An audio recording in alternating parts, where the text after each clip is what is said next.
এই যে আপু, আপনাদের মাধবপুর চলে আসি, নামেন তাড়াতাড়ি গাড়ি থেকে। একটা মানুষ ঘুমাচ্ছে। উনি ঘুমাইছে তো আমার কি হয়েছে? আপনাদের জায়গায় এসে পড়ছে, তাড়াতাড়ি নামেন গাড়ি থেকে। উনি ঘুম থেকে উঠুক, তারপর আমরা চলে যাব। উনি যখন ঘুম থেকে উঠবো ততক্ষণ কি আমি এখানে দাঁড়িয়ে থাকবো? পাগল নাকি? আপনার সাহস তো কম না? আপনি আমাকে পাগল বলেন মানে একটা কানের নিচে চল লাগাই দিব। থাপড় মারবেন মানে? আপনি যদি মেয়ে মানুষ না হইতেন তাহলে বুঝাই দিতাম। কি হয়েছে? ভাই, আরে ভাই, আপনি কখন ঘুম থেকে উঠবেন ততক্ষণ ম্যাম বলতেছে যে এখানে দাঁড়িয়ে থাকতে। তো দাঁড়ায় থাকবেন, সমস্যা কি? আমরা তো আপনাকে পেমেন্ট করব। উনি বুঝতে পারেনি আর কি। আচ্ছা নামেন তো। কি হতো মানুষটা যদি আরেকটু বেশিক্ষণ ঘুমাতো? Thank you. ঠিক আছে ভাই, আসি ভাই। আপনি খাচ্ছেন না কেন? খিদে নেই। আমিও খাবো না। খাবারের উপরে জেদ করতে নেই। আমি আপনার উপর জেদ করছি। আমাদের যাত্রার কি এখানেই সমাপ্তি? সময় তো এটাই বলে। আপনি চান না আমাদের আর কখনো দেখা হোক? না, কেন? আপনার বকবকানি শুনতে শুনতে আমার অসহ্য লাগতেছে। একদিন দেখবেন উপরওয়ালা আমার মতোই কাউকে একটা আপনার কপালে চুটিয়ে দিয়েছে, সেই দিন বুঝবেন। এত ভালো কপাল কি আমার আছে? আমার এখন যেতে হবে। আমার ব্যবহারে যদি আপনি কোনো কষ্ট পেয়ে থাকেন তাহলে প্লিজ আমাকে মাফ করে দিবেন। আসি। ভালো থাকবেন। আপনিও। এখানে মির্জা বাড়িটা কোন দিকে? মির্জাবাড়ি যাইবেন? উড়েন। এই মির্জাবাড়ি হইতেছে এলাকার সবচেয়ে প্রভাবশালী পরিবার, আর এই পরিবারের সবচেয়ে খাস লোক হইছে আমি। আচ্ছা ভাই, আপনি যে মির্জাবাড়ি যাবেন, মির্জা আপনার কি হয়? সোনিয়া মির্জা আমার মা। নামেন নামেন। কি হয়েছে? আপনি আগে বলবেন না? আপনি তো দিছিলেন আমার চাকরিটা খায়া।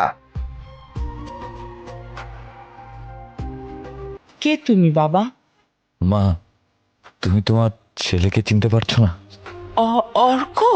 হ্যাঁ মা, আমি তোমার সেই পাপিষ্ঠ সন্তান যার কারণে তুমি বারবার অপমানিত হয়েছ, লাঞ্ছিত হয়েছ।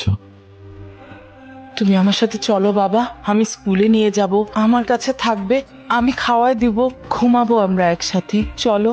তোমার সাথে যাবো না, তুমি একটা খারাপ মহিলা। এত বছর পর আসলে। মা, তোমার এই হতভাগা ছেলে তোমার পায়ের নিচে ঠাই পাওয়ার জন্য ছুটে চলে আসছে। তুমি আমাকে ফিরিয়ে দিও না মা, ফিরিয়ে দিও না। আমার ছেলেটাকে দেখি। আমাকে তুমি মাফ করে দাও মা। অবশেষে তুই এসেই গেলি। যে ভয়টা করেছিলাম আজ সেটা সত্যি হলো। কি বলছো তুমি? ও তোমার ভাই? সৎ ভাই, ও সেই সৎ ভাই যার জন্য তুমি ভুলে গেছো তোমার আর একটা সন্তান আছে যার নাম রায়ান মির্জা।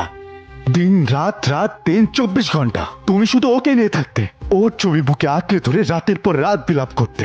এই সেই সৎ ভাই যে এতদিন দূরে থেকেও তোমার কাছে ছিল, আর আমি তোমার কাছে থেকেও হাজার হাজার মাইল দূরে ছিলাম মা। কেন আসছিস সেখানে? দূর থেকে তোমার মাকে নিজের করে নিয়েছিলে, এখন আসিস আমার মাকে একেবারে নিয়ে যেতে।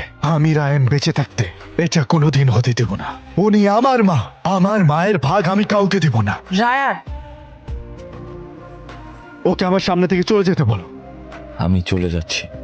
ক্ষমা ছাড়া তোমার কাছে চাওয়ার আর আমার কিছুই নেই।